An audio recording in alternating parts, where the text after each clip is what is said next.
Hello everyone. आज हम कक्षा 7 विषय हिंदी और उसमें 5वीं कविता है हिंद देश के निवासी, उसके स्वाध्याय पोथी के प्रश्न उत्तर समझेंगे।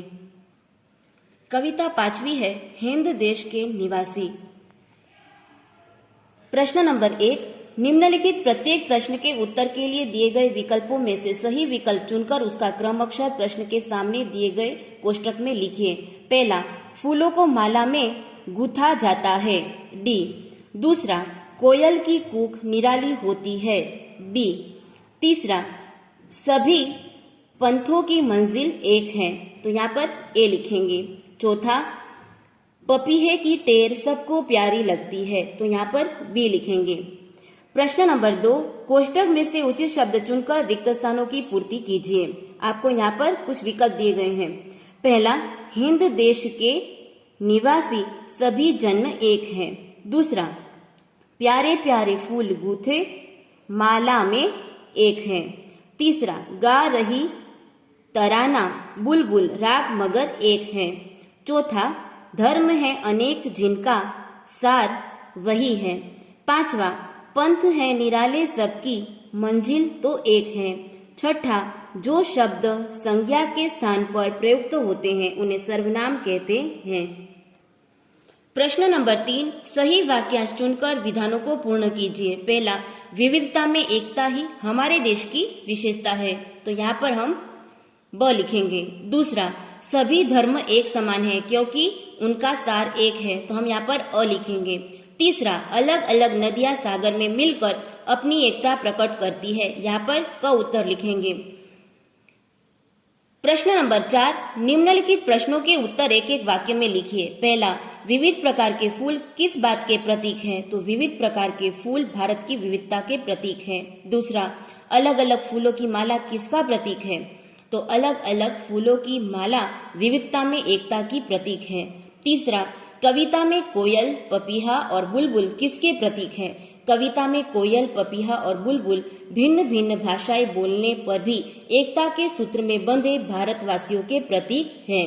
चौथा, सभी धर्मों का सार क्या है, तो हम लिखेंगे कि सभी धर्मों का एक ही सार है, मनुष्य को बुराइयों से दूर रखना और उसे उन्नत बनाना। पांचवा प्रश्न, माला में कौन कौन से फूल एकरूप हुए हैं, तो माला में बेला, गुलाब, जूही, चंपा, चमेली आदि तरह तरह के फूल एकरूप हुए हैं। प्रश्न नंबर 6, हिंद देश के निवासी कविता में किन नदियों का उल्लेख है, तो हिंद देश के निवासी कविता में गंगा, यमुना, ब्रह्मपुत्र और कावेरी इन नदियों का उल्लेख है। प्रश्न नंबर 5, निम्नलिखित प्रश्नों के उत्तर लिखिए। पहला, हमारे देश की क्या विशेषता है, हमारे देश में भिन्न भिन्न रंग के और रूप और पहनावे वाले एवं अलग अलग भाषाएं बोलने वाले लोग रहते हैं, इसके बावजूद यहाँ के लोग एक हैं। इस तरह विविधता में एकता ही हमारे देश की विशेषता है। प्रश्न नंबर 2, हिंदवासियों में कैसी विविधताएं हैं, हिंदवासी अलग अलग रंग और रूप के हैं, उनके पहनावे अलग अलग है, वे अलग अलग भाषा बोलते हैं, वे अलग अलग धर्मों को मानते हैं। इस प्रकार हिंदवासियों में अनेक प्रकार की विविधताएं हैं। प्रश्न नंबर 3, नदियों से हमें क्या संदेश मिलता है, हमारे देश में अनेक नदियां हैं, उनका उद्गम स्थान अलग अलग है, वे अलग अलग मार्गों से बहती है लेकिन अंत में वे सागर में मिलकर एक हो जाती हैं। इन नदियों से हमें यह संदेश मिलता है कि जैसे नदियां अलग अलग होकर भी एक हो जाती है, उसी तरह हम भारतवासी अलग अलग होने पर भी एक होकर रहे। प्रश्न नंबर 6, उसका अ, शब्द पंखुड़ियों को उचित क्रम में रखकर वाक्य बनाइए। यहाँ पे आपको पंखुड़ियों में अलग अलग शब्द दिए गए हैं, जैसे निवासी, भारत, देश, है, हम और के। इस तरह से हमें सीधे ढंग से वाक्य लिखे तो ऐसा वाक्य बनेगा, हम भारत देश के निवासी हैं। दूसरा में भी इसी तरह से हमें शब्द ढूंढकर एक वाक्य बनाना है, तो सही वाक्य इस तरह से बनेगा, कोयल की आवाज मधुर होती है। और इसी तरह तीसरे में भी इसी तरह कुछ कुछ शब्द दिए गए हैं, उनको सही ढंग से हम लिखेंगे तो ऐसा वाक्य बनता है, फूलों की तरह हंसते रहना चाहिए। प्रश्न नंबर 6 का ब है, गोले में से शब्द चुनकर अर्थपूर्ण वाक्य बनाइए। यहाँ पर आपको कुछ शब्द दिए गए हैं, उसमें से उदाहरण में आपको एक वाक्य दिया गया है, सोहन पढ़ रहा है। इस तरह हमें कुछ 7 वाक्य बनाने हैं। इसमें पहला हम बनाएंगे रीनल पढ़ रही है। दूसरा रीनल खेल रही है। तीसरा मेघा पढ़ रही है। चौथा मेघा खेल रही है।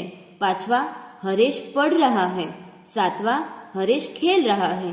सातवां सोहन खेल रही है। प्रश्न नंबर 7, काव्य पंक्तियों का भावार्थ समझाइए। हिंद देश के निवासी सभी जन एक है, रंग रूप वेश भाषा चाहे अनेक है।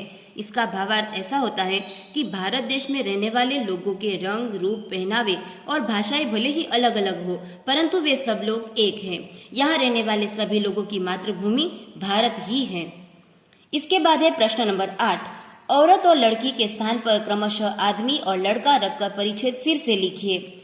एक मोटी औरत जा रही थी, पीछे पीछे एक लड़की चल रही थी। लड़की छोटी और पतली थी। औरत को पता चला तो घूरकर बोली, ए लड़की, मेरे पीछे पीछे क्यों चल रही है? लड़की भोलेपन से बोली, मैं तो केवल छाव के नीचे चल रही थी।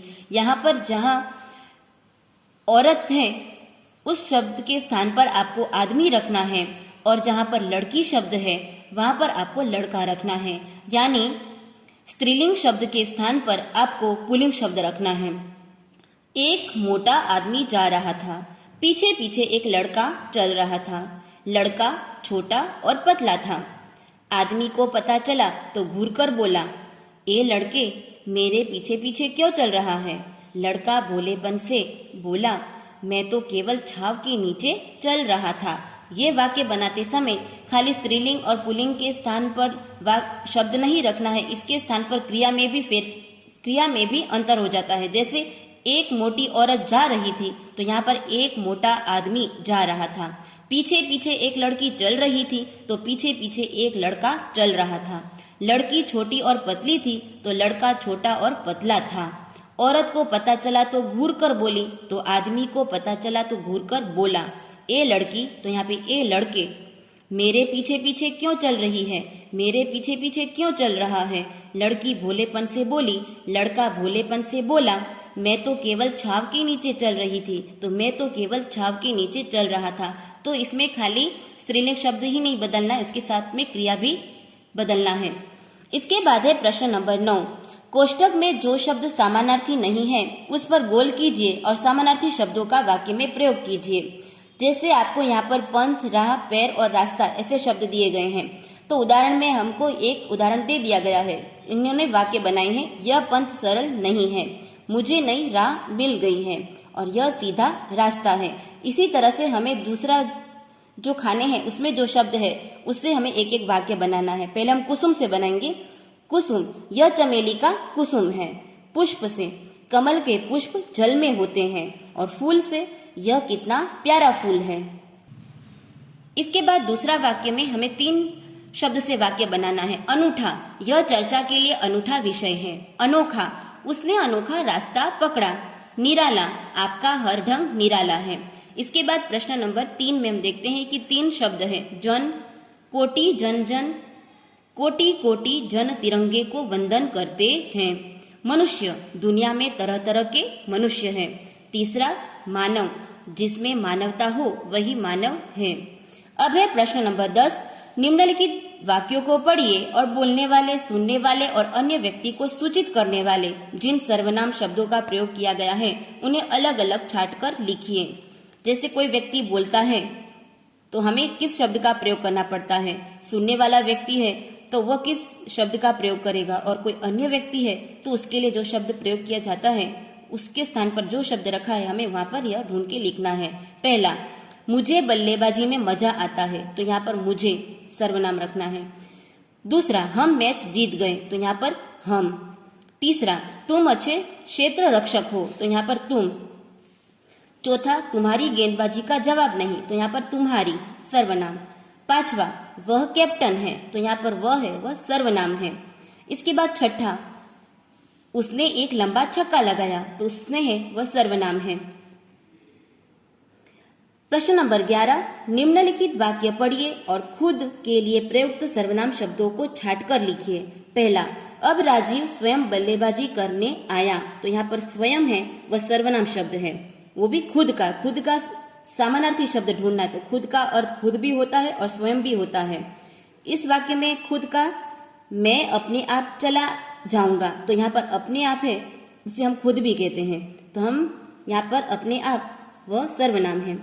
तीसरा, वे खुद चले गए, तो खुद है तो हम खुद लिखेंगे। चौथा है वह आप ही चला गया, तो यहाँ पर आप ही है, उसका भी समानार्थी यानी खुद ही होता है, तो यहाँ पर आप ही सर्वनाम है, तो हम यहाँ पर आप ही सर्वनाम रखेंगे।